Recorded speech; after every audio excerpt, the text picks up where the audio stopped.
Hey everybody, happy Tuesday. If those of you who are following over on Snapchat, you know we're doing like a 15, 20-day challenge to find your niche.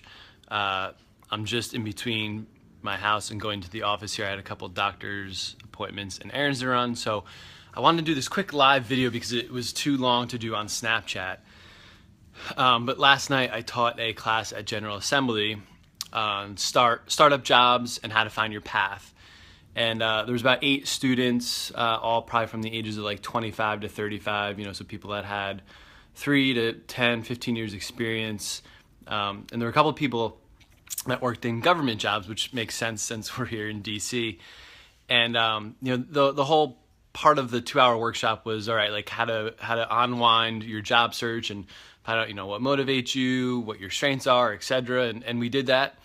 Then we talked about, how to build connections, how to go after it online and go from a tweet to an in-person meeting or a LinkedIn message, even though there's a lot of noise on LinkedIn, but basically how to make connection digitally, as well as, going to places like Eventbrite events and meetups and creative morning events, and how to build actually, human connections and relationships and handshakes. And, sometimes they lead to something.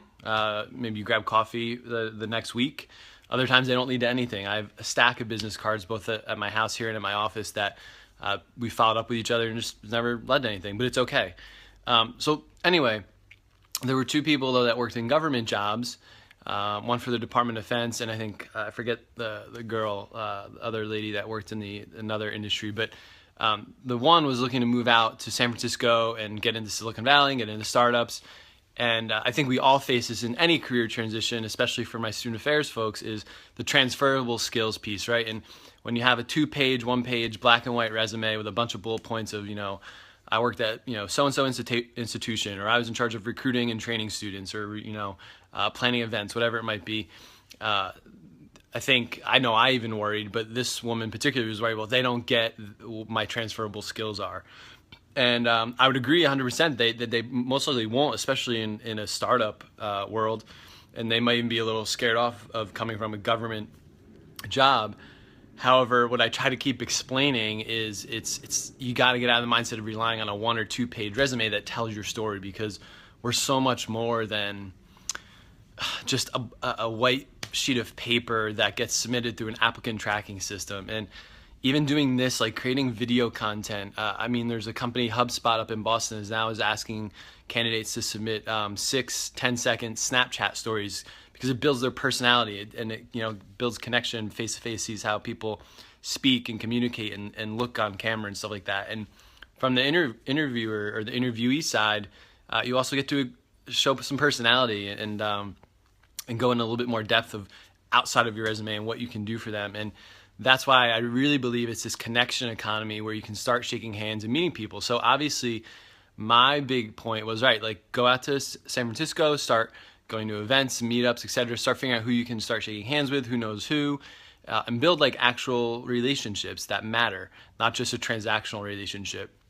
The second thing, and this was a great idea by, I think this girl Jessica in our class, is especially in the startup sector, there might be startups that want to learn more on the government side. Could be certain policies, transportation, economic development, Department of Defense, whatever it might be.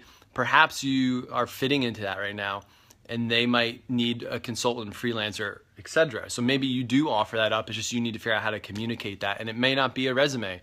So one of the things that the girl Jessica offered up, and we all agree that would be a great idea, is when this girl gets out to San Francisco, perhaps she should host her own meetup.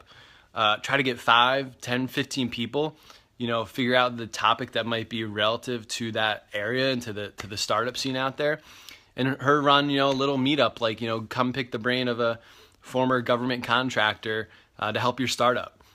And all of a sudden you can start to shift the mindset of, that person going and applying to jobs versus let's bring people to me. And again, by a simple platform like Eventbrite or Meetup, you could start doing that. And the other point that I tried to echo is, like, even if you had 1 person, 2 people come, that's better than 0. And last night, I never know when I teach these classes how many students to expect, but we had 8 students, and it was a great dialogue, very intimate setting, and we had some great ideas bounced around on how to pivot your way into startups, how to make a career transition into the stodgy environment into a more startup innovative environment. So think of ways you can bring people to you. And the other piece of advice I said is like, find 3 people that work in startups, and just, if you're so caught up on your resume, get them to look at your resume. Are you speaking the startup language? Are there things that you could reframe to use the words like growth hacking and iterate and innovation and things like that? Or I think the 3 big things in the startup scene that everybody would be looking for is business development, fundraising, cash flow, or any way to obviously grow revenue or profit. And I think the other thing is PR and exposure.